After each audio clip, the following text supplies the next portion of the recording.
रूस के सारातोव में यूक्रेन का ड्रोन अटैक हुआ है ये, और यूक्रेन के सारातोव पर ड्रोन से ये हमला जो हुआ है, जिसकी तस्वीरें आप देख रहे हैं, सारातोव की सबसे ऊंची इमारत थी जिसकी 38वीं मंजिल पर यह अटैक किया गया ड्रोन से 2300 किलोमीटर। बार बार इसलिए इसका जिक्र हो रहा है क्योंकि यह रूस का सीमाई इलाका नहीं है, ये शहर का अंदरूनी हिस्सा है, रिहायशी इलाका है, ये रिहायशी इमारत थी, और जहां पर सारी सुरक्षा व्यवस्था को नाकाम करते हुए इस ड्रोन ने हमला किया है।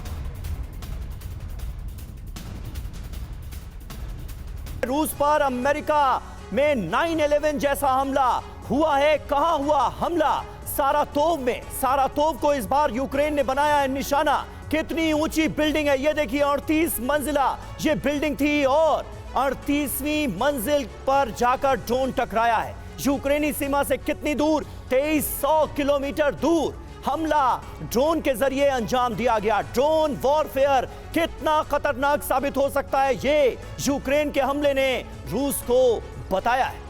और हमले के बाद हुआ क्या, तस्वीरें तो सामने आई हैं। बिल्डिंग में आग लग गई। सारातोव की जो आबादी, अगर उसकी बात करें तो 10 लाख की आबादी है, ठीक ठाक आबादी है। और नुकसान क्या हुआ इस हमले में? बिल्डिंग का एक बड़ा हिस्सा क्षतिग्रस्त हुआ है, जिसका मलबा भी नीचे गिरा है। कमांडर सरदाना, अब बात होती है रूस के प्रतिक्रिया की।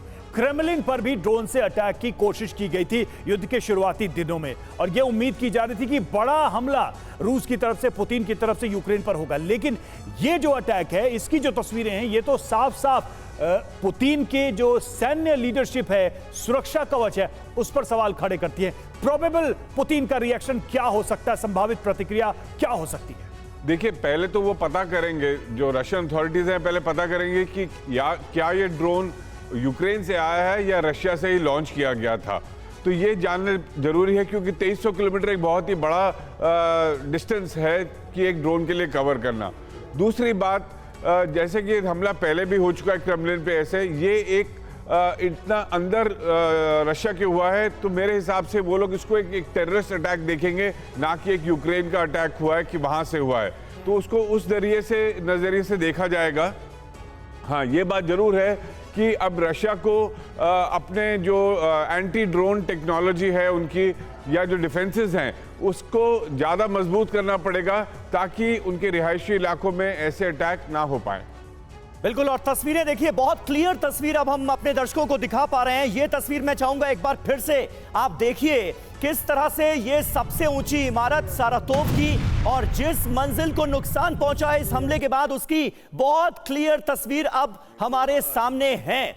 और किस तरह से इस हमले को अंजाम दिया गया, ड्रोन के सहारे 38वीं मंजिल को निशाना बनाया जाता है, और ये पूरी की पूरी इमारत रिहायशी इमारत है। ये तस्वीरें आपके सामने हैं, और इसके पहले एक तस्वीर हम दिखा रहे थे जो कि बहुत ही क्लियर थी। ये देखिए किस तरह से ड्रोन आता है और सीधे 38वीं मंजिल को निशाना बनाया जाता है इस हमले में। और इसके बाद एक दूसरी तस्वीर भी हम आपको दिखाएंगे जिसमें क्या नुकसान हुआ है 38वीं मंजिल पर, कैसे एक, ये देखिए किस तरह से 38वीं मंजिल की हालत हो गई इस हमले के बाद। ये हमले के बाद की पहली तस्वीरें जो इस वक्त टीवी 9 भारतवर्ष आपको दिखा रहा है, ड्रोन हमले के बाद की ये तस्वीरें। ये देखिए, ये पिक्चर हमने आपके लिए रोक दी है, स्टिल कर दिया है फ्रेम को, ताकि आपको समझ में आए कि 38वीं मंजिल पर कितना नुकसान हुआ है इस हमले के बाद। सुमित चौधरी हमारे साथ इस वक्त मौजूद हैं।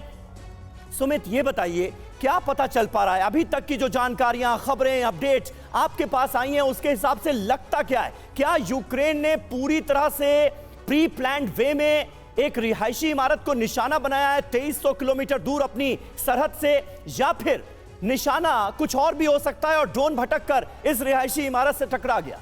देखिए, अब सबसे ज़्यादा यूक्रेन की जो स्ट्रैटेजी बदली है अपने ऑफेंसिव ऑपरेशंस में, वो है भटकाने की स्ट्रैटेजी। भटकाने की इस तरीके से अगर आप युद्ध को देखें तो यूक्रेन की तरफ से अब तक जो अटैक होते थे बेलग्रेड में होते थे, कुर्स्क के एरिया में होते थे, या फिर बॉर्डर लगते हुए इलाकों में, लेकिन 2300 किलोमीटर अगर तक वो अगर ड्रोन से अटैक कर रहा है तो एक तरीके से इंगेज करना चाहता है रूस को अलग अलग इलाकों में। रूस अब तक इन इलाकों में इतना ज़्यादा आप कह सकते हैं कि बहुत अलर्ट नहीं था, उसने अपने इन इलाकों को बिल्कुल नॉर्मल लाइफ लोग यहाँ पर जी रहे थे, लेकिन अब रूस के इतने डीप इनसाइड अगर इलाकों के अंदर वो अटैक करता है तो एक तरीके से डिस्टर्ब करना चाहता है रूस को। और अब इंपॉर्टेंट ये है कि इंडस्ट्रियल एरिया जहां पे लगातार रूस के आर्थिक हित भी जुड़े हुए हैं, वहां पर अटैक करने की कोशिश की गई। पोर्ट सिटीज को माना जाता है, यहां पर लगातार कई शिपिंग की बड़ी कंपनीज है, तो एक तरीके से एक डिटरेंस है खासतौर पे यूक्रेन की तरफ से ये समझाने के लिए कि हम भी अब आपको ना सिर्फ आपके बॉर्डर एरियाज के अंदर बल्कि आपकी मेन सिटीज के अंदर आपको इकोनॉमिक हार्म पहुंचा सकते हैं, आपको परेशानी कर सकते हैं और आपके लिए नुकसान भी दे सकते हैं आपको। तो निश्चित तौर पर ये यूक्रेन की एक नई ऑफेंसिव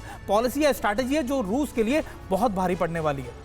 और सबसे बड़ी चिंता तो पुतिन की यही हो सकती है कि जो रिहायशी इलाके हैं, जो आबादी वाले इलाके हैं, वो भी सुरक्षित नहीं है। ये मैसेज यूक्रेन ने देने की कोशिश की है और लोगों के अंदर शायद ये डर भी बैठ